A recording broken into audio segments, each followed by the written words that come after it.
Okay. Shut up, everybody. So Trump's week was about as good as the Democrats' week was bad.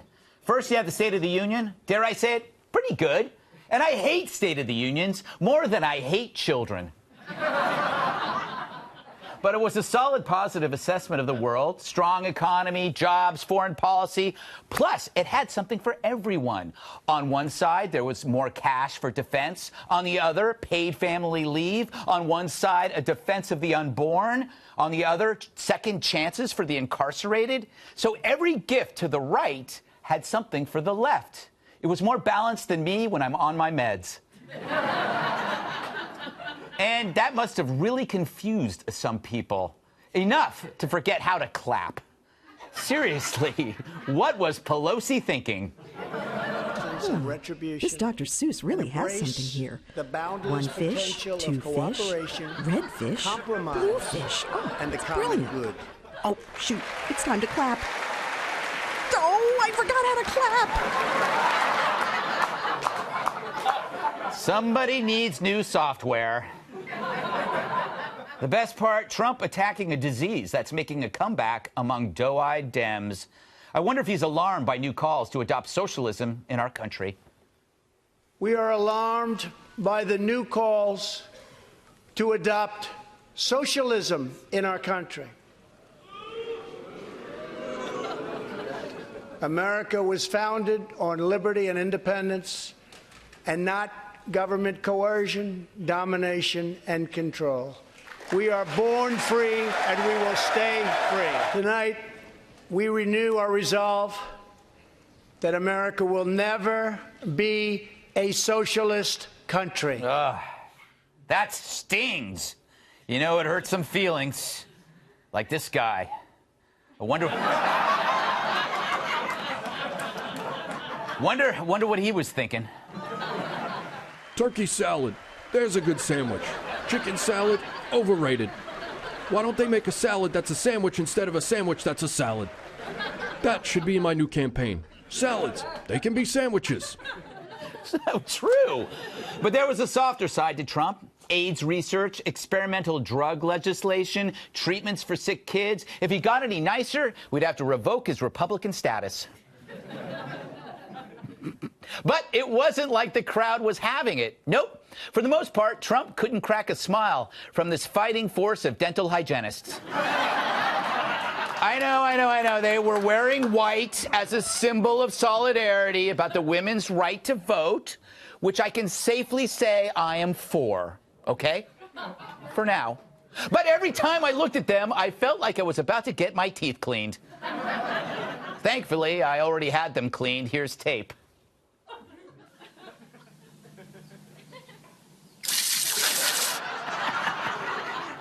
Painful. Wrong tape. Here's tape of my last dental visit.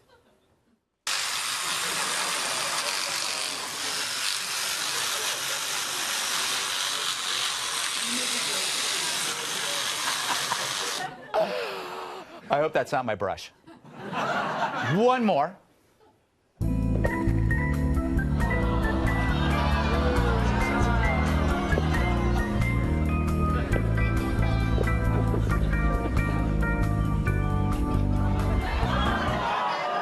That's Dr. Steve, very thorough for an otter.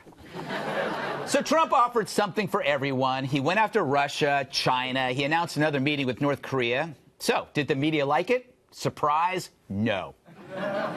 Everything else he said in this speech will be overshadowed by the fact that he said there cannot be investigations. That the President of the United States at this moment in the world did not mention climate change in even a sentence is just, frankly, a disgrace. What he represented tonight is someone with absolutely no attachment to anything he says. The dangers of the brown menace, as I call his depiction. It was so grandiose and over the top. It was brown scare. I saw this as a psychotically incoherent speech with cookies and dog poop.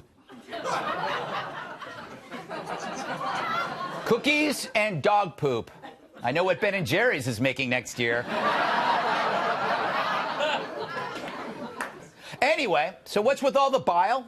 It's the business plan. For them to succeed, Trump has to fail. And there was just too much compromise to make the conflict stick, which doesn't help the media, which can only profit from anger toward Trump It's the most obvious explanation for the current state of affairs. Add the media to every pot, and the meal stinks, because conflict and profit are joined at the hip. The media business model to be an eternal stirrer of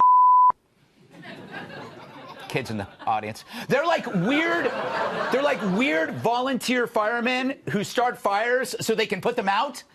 The media creates unrest so they can write about it later. And the angrier we feel toward our fellow Americans, the better the bottom line is for CNN and MSNBC. And then, get this, add one more problem. It's the Dems, not Trump, who are truly effing up. That's one upside for everyone having a bad week. The Dems have had it worse. Between Liz Warren and the entire Virginia Democratic Party, I'd say the only people who had it worse was anyone who ate Dana Perino's queso.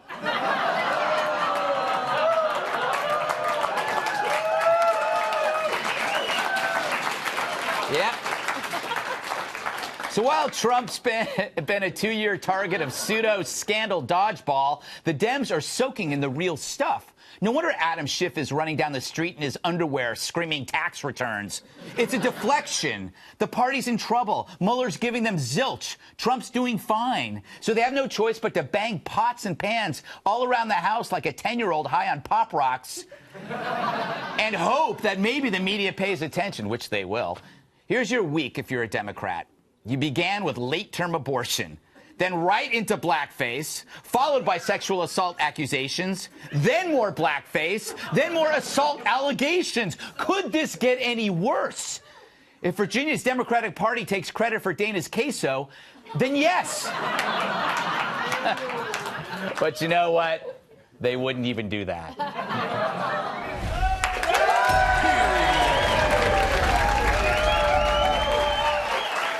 Welcome tonight's guest. A hummingbird is your helicopter. All right. Apparently they didn't try the queso, Dana. The 5 co-host and anchor of the Daily Briefing, you know her, Dana Perino. Well, he's so sharp he can slice a melon with his thoughts. The great TV writer and producer Rob Long. Her favorite character in Titanic was the iceberg. Host of the Tyrus and Tim podcast, Cat Tiff. And when he trips, people yell timber. Former WWE superstar, my massive sidekick and host of Un-PC on Fox Nation, Tyrus. All right. Dana, I kid you about the queso. It's provided me with so much information. I'm glad to have provided you with some material this week. You were a little light on things. Yes. So, what did you make of this week so far? So many developments. What's your take? It feels like it's been 4 weeks. Right. Because the queso was actually just like 5 days ago. That's true. And so it feels like it was a lot.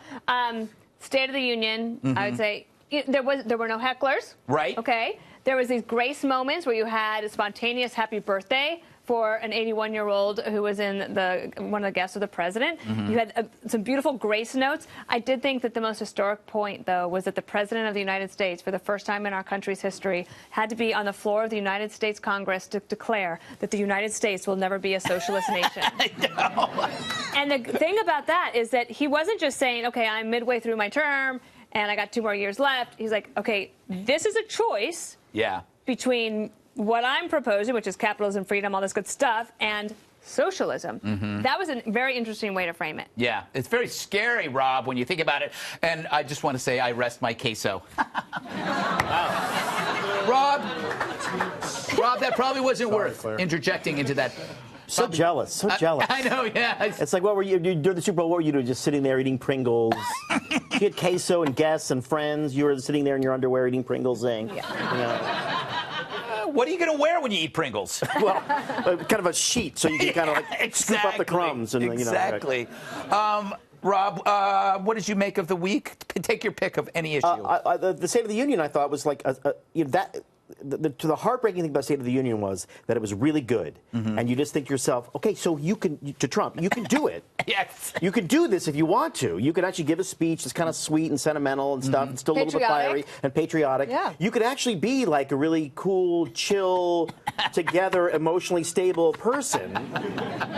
So let's just do more of that, right? Because the brilliant thing when he said this country will not be a socialist country is that you could hear the Democrats in the audience saying, the hell it will. Like, he's got them so wired. And Yes. like they arrive to that thing. You ever make a call to like the cable company or the cell phone company and you're like, you're pre-irritated? Yes. Like you're just so mad and you're calling and you're like, you just know that you're going to yell at, and then the person on the other line is like super reasonable and they solve your problem in like 2 minutes. Yes. But you're still really mad. Yes.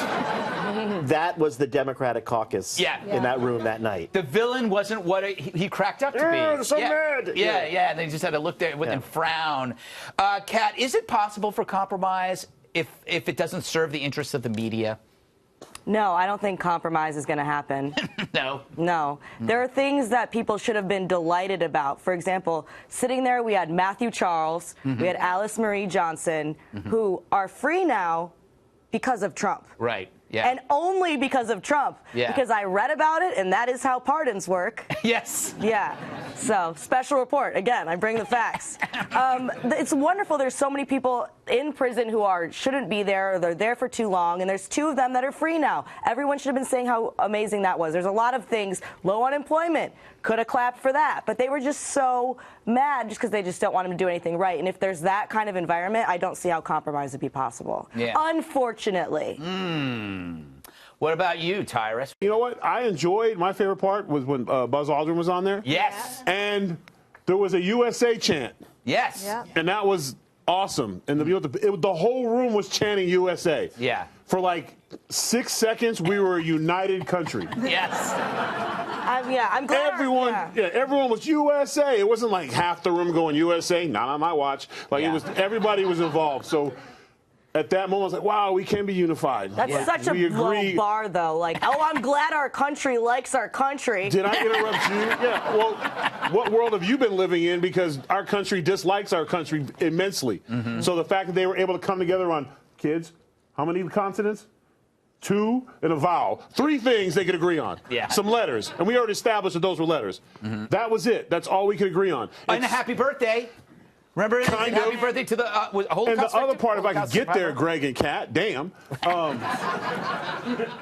It's so bad between the sides. This was my point before I was interrupted.